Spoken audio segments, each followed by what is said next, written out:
Welcome to Chump Change, everybody, the post show where we hear all the truth hidden behind the lies. I'm your host, Jeremy Dooley, and I'm once again joined by the cast of Chris, Eddie, Blaine, and Issa returning after that episode because, yes, we have a lot to go over, but we want to hear one thing first from Eddie that Chris pointed out. So Eddie's poster that he claimed to be his item. What did you say right before the show here, Eddie? Yeah, the Chris said that he thought that the poster was fake, but the movie I talked about was real, and he 100% nailed it. The movie was the actual thing, and I just made up the poster to have something associated with it so that I could like convincingly lie about it. Yeah, I nailed it. So your friends made Eddie Gear Solid. You said that was the movie. Yeah, it was like I wasn't in it. They just like cast themselves in it and like did a whole thing. And they had a friend that I had never met from school playing me. And like, it was so weird, but it was great, right? Like they put a lot of thought into it and like made this movie. Very for flattering. Me, so yeah. Wait, so were these the guys that you made Elite World with and stuff? Yeah, those guys. Oh, okay. Wow. Nice. And so Chris was right about, there's usually in the lies that we hear on the show, there's always those little nuggets of truth that's in there as well. I assume with Issa, you do some papercraft stuff, right? You did say you had some behind you, and yeah, there we go. So, I mean, it's very cool. Oh, that's so cool. That is very, very cool. A lot of people in chat pointed out that I had a crafting show back when we were doing live shows last year on the Saturday animation block, and so people were really convinced. And I was just like, "Yeah, this is a hobby." And I've actually done a Katamari papercraft before, but it was someone had designed it, and I just printed it out and cut it out and like glued it together. But that was like years ago, so I was just like, "Ah, this is close."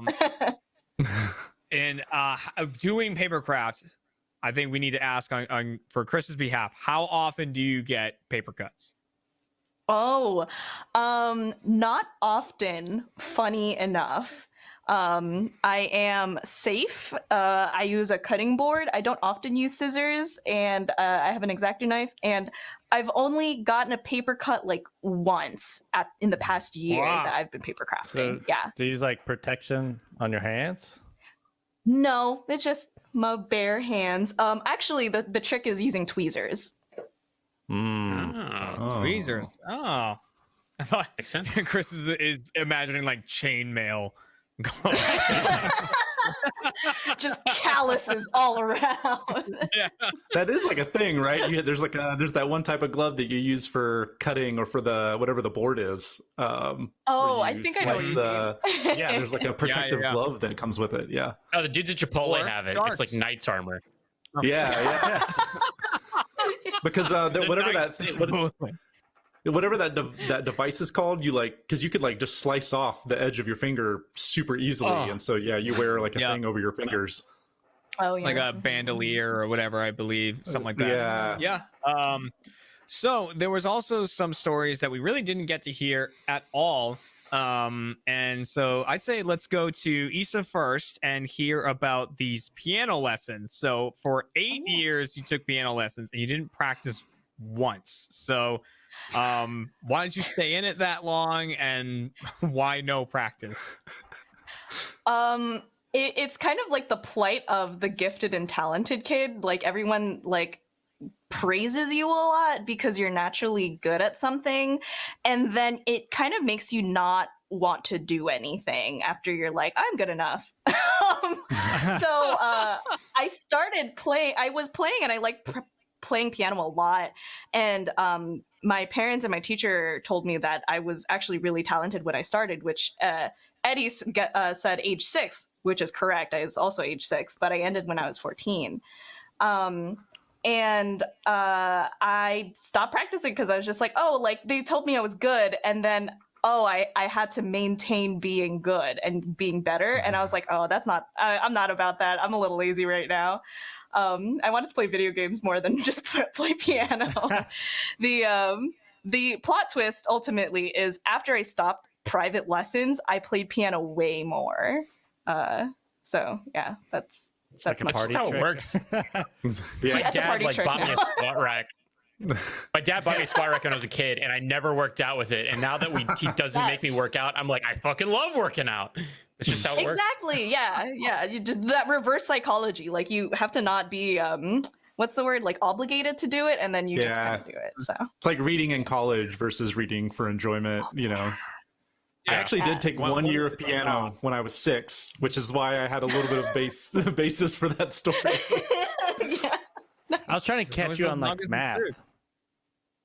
It's like when did you start? When did you stop? What did you do? When did you start?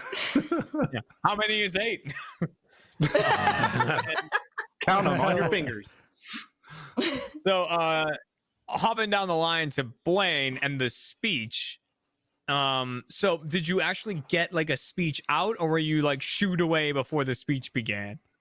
No, yeah, I was like walking up to the microphone, like ready to just like stumble my way through, and I think I might have said like thank you, and like was like starting, and then my teacher was like what are you doing? And everyone was just kind of like horrified that I was walking up to the microphone.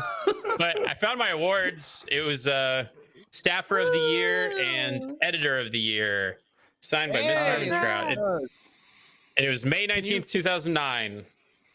Can you give us the speech you would have given? What were you gonna say?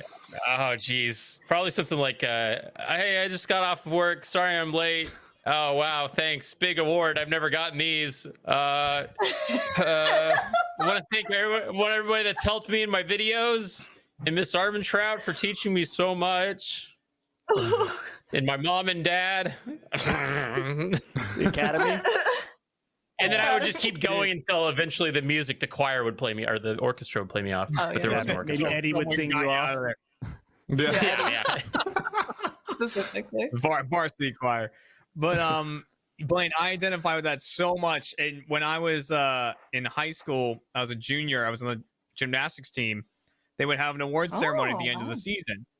Yeah, and they'd like give out, here's the coach's award, and just like different things that they would give out. And they were naming the team captains for next year. And so it was myself and 3 other guys. So I was my coach is up on like a stage saying all this, and I was sitting up kind of front at one of the round tables and everything. He starts naming the names for the captains. He names my friends and he names me. And I like stood up. And I turned around and no one else had. Like none of the other captains that were named had. So I was standing in front of this room where like none of the other team captains had gotten up. And everyone was now looking at me after that. So you just have to like kind of the moment just give like a little like, thank you, thanks everyone. Sit down now. I have dreams about this for the rest of my life. Yeah, I know. Have anxiety about it. I'm sweating. Oh, like I was sweating when Chris was making us sing, and I'm sweating because you told me that story. Oh God, the worst. But and so that leaves this hurricane tale, and Eddie was starting to tell us a little bit about it before the show, before Chris got here. So halfway across the country, trying to outrun a hurricane. What are the details on this, Eddie? And first off, do you know what year and what the name of the hurricane was? I don't remember what year it was, and I don't remember the hurricane, which I thought was hilarious that you picked that out of Issa's story, because I was like, I don't remember. Everyone on chat was also like, oh, she doesn't remember the name. I was like, it was a hurricane, guys. There's like 20 of them a year. Yeah. Every time. Yeah. Well, and then also, like, I did so many road trips. Yeah. So what happened? What led to it? Where were you, and what went down? Yeah, so I went to school in Florida, and I lived in Houston, and my friend and I, there was a fall break every year, and most of the time we didn't do that drive because it was like a 20-hour drive back home. But like our schedules worked out, because he also lived in Houston, and our schedules worked out to where we could take extra time off. So we decided to go home on this fall break, but it was still in hurricane season, and we had gotten going a little bit later than we planned on it, not realizing, because we're idiots and we weren't reading news, that there was a hurricane that was heading towards Louisiana that same night that we were leaving.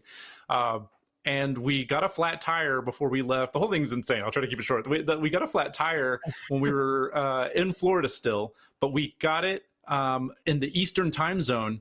We changed the tire. That's important. We changed the tire.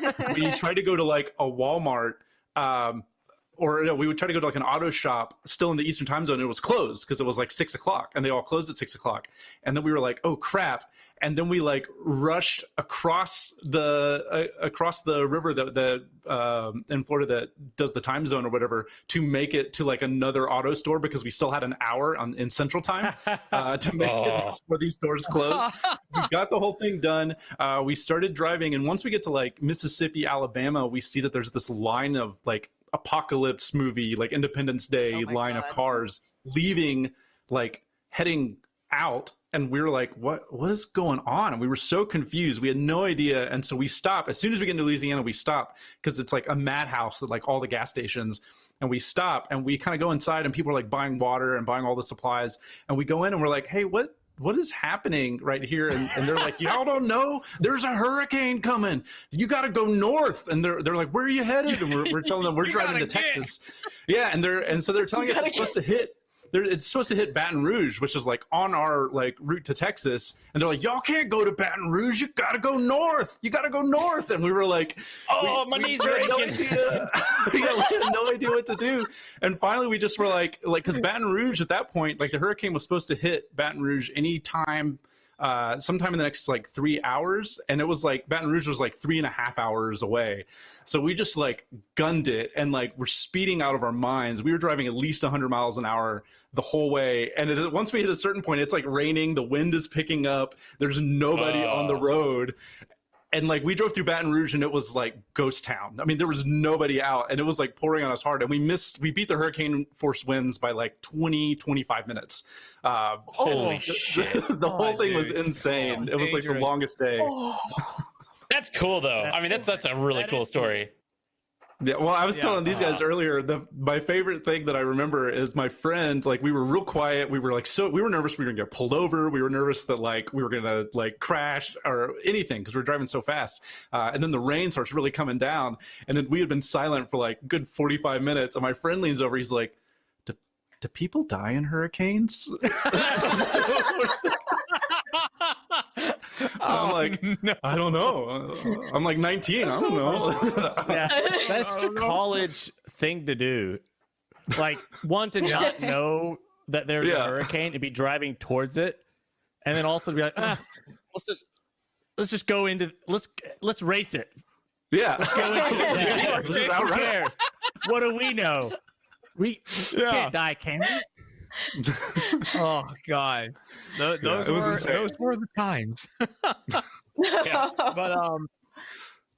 But Chris, I want to thank you again for being the contestant. I know we have you on as a deceiver a lot. We're gonna have you back as a deceiver, and you did good. You had some good questions. You were really sorting a lot of things out there, catching people on little details.